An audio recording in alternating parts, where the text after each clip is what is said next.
आए राम कथा की महिमा को फिर से एक बार श्रवण करें कि गोस्वामी तुलसीदास जी महाराज ने श्री रामचरितमानस में राम कथा की महिमा को कितना अपरंपार बताया है।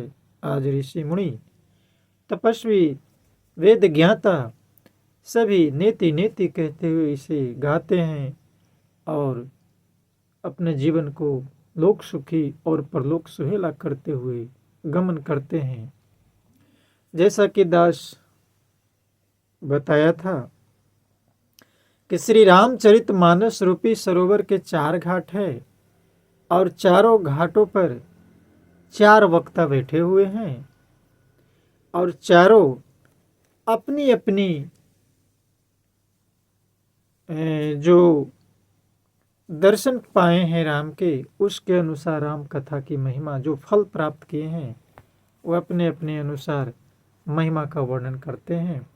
जैसा कि दास पिछले वीडियो में प्रथम वक्ता गोस्वामी तुलसीदास के द्वारा बताए गए राम कथा की महिमा का वर्णन किया था और दूसरे घाट पर जो प्रयाग में बैठे हुए हैं याज्ञवल्क्य जी महर्षिराज भरद्वाज मुनि को जो कथा वखान कर राम कथा की महिमा को गाए हैं उसका वर्णन किया था।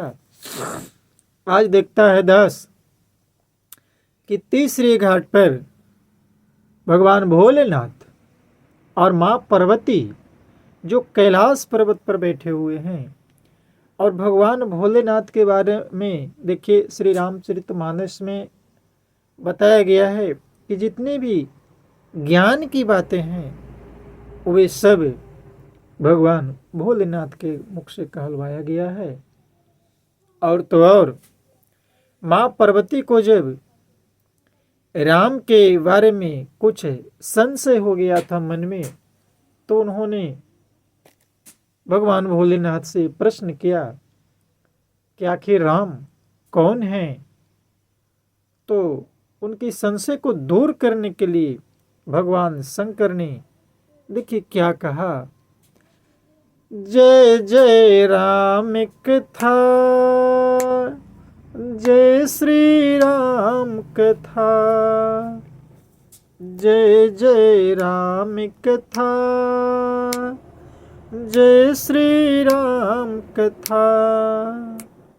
भगवान शंकर कहते हैं राम कथा कलि बिटप कुठारी, सादर सुनो गिरिराज कुमारी।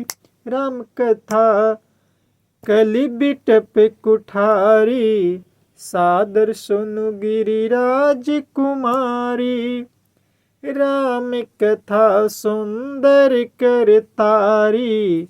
देखिए भगवान शंकर कहते हैं माँ पार्वती से कि राम कथा कली विटप कुठारी यानी इस कली काल में जो हमारे दोष हैं अंदर काम क्रोध मद मोह लोभ और मत्सर यानी काम क्रोध मद मोह लोभ और मत्सर जो 6 प्रकार के दुर्गुण हमारे ये पंच तत्व शरीर में पाए जाते हैं उनको दूर करने के लिए राम जी की कथा एक कली काल में एक कठोर कुल्हाड़ी की तरह काम करती है। जिस प्रकार कुल्हाड़ी लकड़ी को काटती है उसी प्रकार ये राम कथा रूपी कुल्हाड़ी जो है हमारे ये 6 प्रकार के विकार को काट देती है।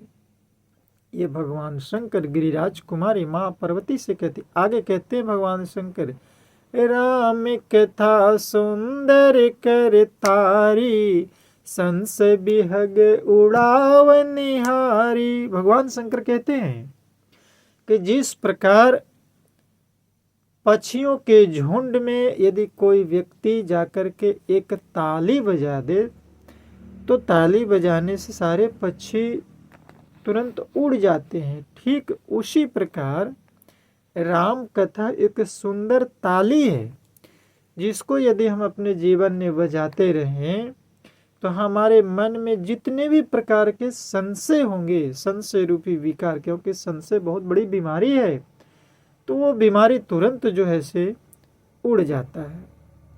आगे देखते हैं। राम कथा कली बिटप कुठारी, सादर सुनु गिरिराज कुमारी। राम कथा सुंदर कर तारी, संशय बिहग उड़ाव निहारी। तेरा सब संशय भागेगा, मेरा सब संशय भागेगा। तेरा सब संशय भागेगा, मेरा सब संशय भागेगा। कैसे? माँ पार्वती कर यथा कि जय जय राम कथा, जय श्री राम कथा, जय जय राम कथा, जय श्री राम कथा। अब देखिए राम कथा की महिमा। चलते हैं चौथे घाट पर, जहाँ कथा वाचक ने राम कथा की महिमा को नहीं गाया, श्रोता ने खुद गाया है। देखिए चौथे घाट है राम कथा की, नीलगिरी पर्वत पर महर्षि कागभूषुंडी जी महाराज वहाँ पर राम कथा कह रहे हैं, और वो वक्ता हैं, और श्रोता के रूप में पक्षीराज गरुड़ जी महाराज पहुँचे हैं। उनके मन में भी संशय हो गया था, क्योंकि इसकी भी एक अलग कथा है कि जो ही एक समय की बात है कि भगवान राम और लक्ष्मण जब नागपाश में बंध गए थे, तो नारद मुनि के कहने पर पक्षीराज गरुड़ जी महाराज जाकर के नागपाश को खोलकर और भगवान को मुक्त किए थे। तो ज्यों ही नागपाश को खोलकर भगवान को मुक्त किए गरुड़ जी महाराज, तो मन में एक प्रकार का घमंड उत्पन्न हो गया कि हमने तो भगवान को मुक्त किया है, राम को मुक्त किया है, लेकिन लोग कहते हैं कि ये भगवान है। हमको संदेह लगता है कि ये भगवान नहीं हो सकते। भगवान कहीं नागपाश में बंधेंगे, और यदि बंधेंगे तो मैंने इनको खोला है, तो फिर ये भगवान से तो हम बड़े हो गए हैं, भगवान से तो अच्छे हम हैं।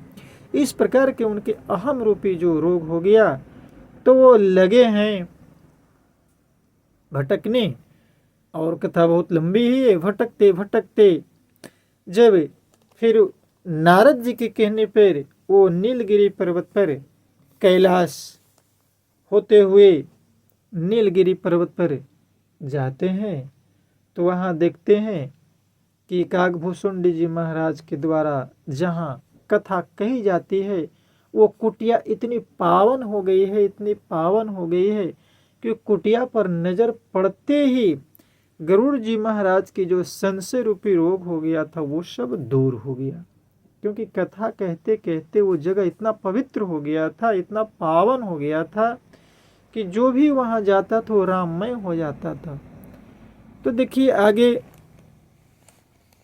ये पार्वती जी को जब भगवान शिव राम कथा की महिमा गा रहे थे, तो उसके बाद हम देखते हैं चौथे घाट पर, तो वहाँ गरुड़ जी महाराज जब पहुँचे, और पहुँचते ही कागभूषुंडी जी से क्या बोलते हैं, सुनहु तात जेहि कारण आयउ, सो सब भयउ दरस तब पयउ। सुनहु तात जेहि कारण आयउ, सो सब भयउ दरस तब पायउ। देखी परम पावन तब आश्रम, गयउ मोह संशय नाना भ्रम। देखिए वो पावन आश्रम के दर्शन करते ही इनका सारा भ्रम समाप्त हो गया। अब श्री राम कथायति पावनी, सदा सुखद दुख पुंज न सावनी। अब श्री राम कथायति पावनी, सदा सुखद दुख पुंज न सावनी। सादर तात सुनहु मोहि बार, सादर तात सुनहु मोहि बार बार विनय प्रभु तो ही, सादरता तो सुनहु मोहि। बार बार विनय प्रभु तो ही, जय जय राम कथा, जय श्री राम कथा, जय जय राम कथा, जय श्री राम कथा। तो देखिए बंधुजन, ये राम कथा कहती है कि आज के परिप्रेक्ष्य में यदि हम ईश्वर पर संशय करते हैं, प्रकृति पर संशय करते हैं, जिन्होंने हमें मानव चूल्हा बनाया और जीने के लिए जल बनाया है, अग्नि बनाया, जिन्होंने ऑक्सीजन दिया, आखिर ये सब किस मनुष्य ने बनाया? जिन्होंने सूर्य बनाया, चांद बनाया, जिन्होंने ये धरती बनाया, आकाश बनाया, पाताल बनाया, हम उसी में भटक रहे हैं। सोचने की बात है थोड़ी सा कि पृथ्वी के अंदर 200 फीट अंदर जल को किसने संजो करके रखा है? आज उसे हम निकालते हैं। पेड़ में फल, पेड़ लगाने का अधिकार, पेड़ लगाने की क्षमता हम में तो है, लेकिन उसमें फल लगे या न लगे ये परमात्मा जानता है। उसमें कैसा फल लगेगा, क्या लगेगा कि नहीं लगेगा, ये मेरे बस की बात नहीं है। तो बहुत से ऐसे पहलू है, ईश्वरीय सत्ता को हम न भी माने तो उसका जो क्या बोलते हैं महिमा कम नहीं आका जाएगा। यदि ईश्वर को हम ईश्वर नहीं माने, भगवान शंकर को हम भगवान शंकर नहीं माने, तो क्या भगवान शंकर की महिमा कम जाएगा? हम अपनी संशय में, अपने लोभ में पड़े हुए दास, जैसा कि अभी श्री रामचरितमानस के सुंदर चौपाइयों को रखा। आगे दास दिखता है, जमे गन मोहे मसी जग जमुना सी, जीवन मुक्ति हेतु जनुकासी।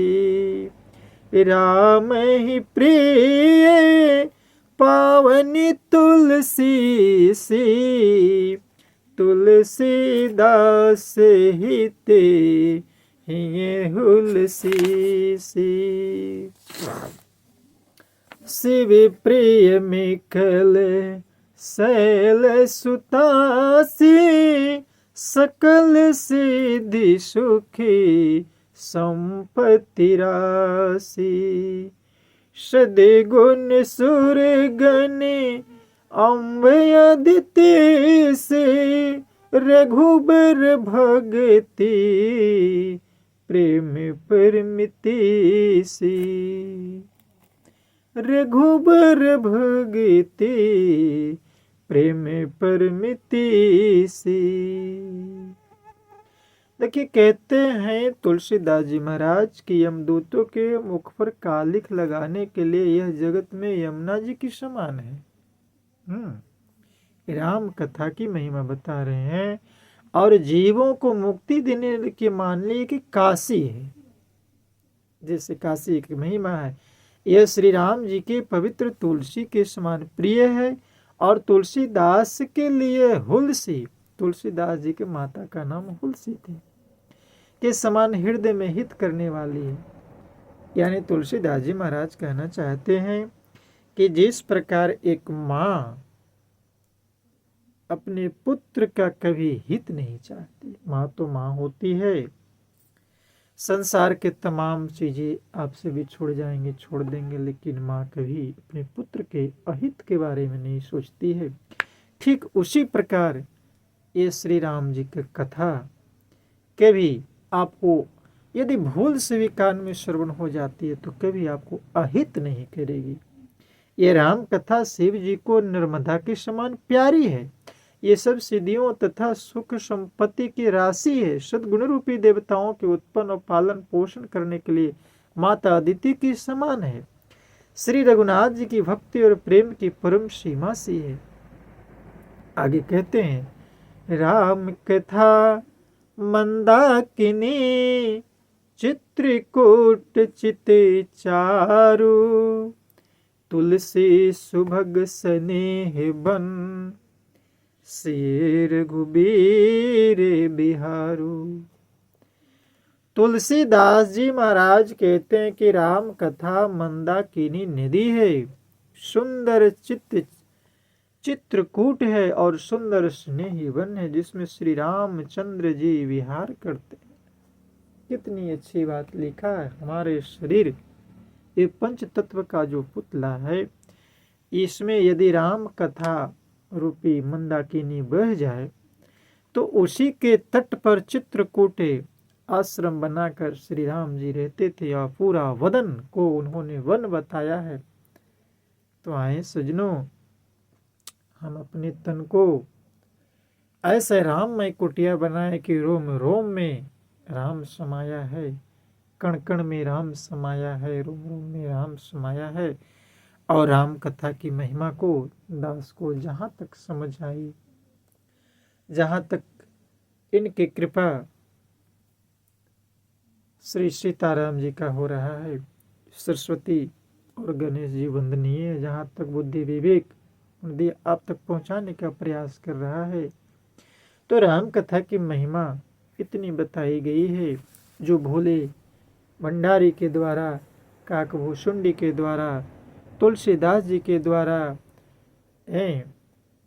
ऋषि याज्ञवल्क्य जी के द्वारा, पक्षीराज देवताओं के वाहन गरुड़ जी के द्वारा, तो इतनी इतनी संत महर्षियों के द्वारा राम कथा की महिमा का बखान किया गया है। आए हम अपने जीवन में राम कथा रूपी गंगा को उतारें और अपना जीवन को धन्य बनाएं। दास इन्हीं चंद शब्दों के साथ आप जी के चरणों में विनती करता है कि जिन भाई बहनों तक ये आवाज़ जा रही है, कम से कम आप हमारे चैनल को सब्सक्राइब तो कर दें और जो भी विचार अच्छा लगे कमेंट में बताएं। दास स्वागत करता है। और किसी भी प्रकार की यदि गलती दास से मुखारबिंद से निकलती है तो बच्चा समझकर क्षमा बख्शेंगे। प्यार से कहना, जय श्री राम।